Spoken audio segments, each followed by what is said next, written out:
Welcome to week 10 of my Essential Embroidery Stitches series.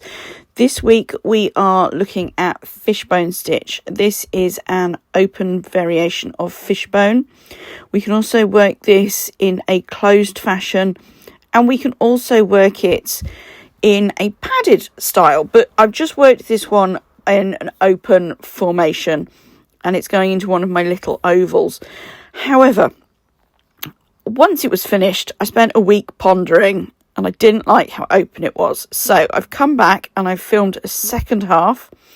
And this is where I've decided to add in a secondary stitch.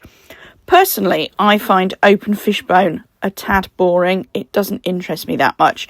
And this has irritated me for a full week. So, seeing as last week we were looking at fly stitches, I have worked in some long elongated fly stitches into those voids.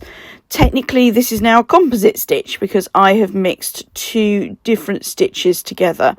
Quite often when I am using stitches like Fishbone, I will work French knots in, or pistol stitches, which we haven't looked at, bullion knots we have. So I will usually come and put a secondary stitch in to create interest because I find open Fishbone really boring.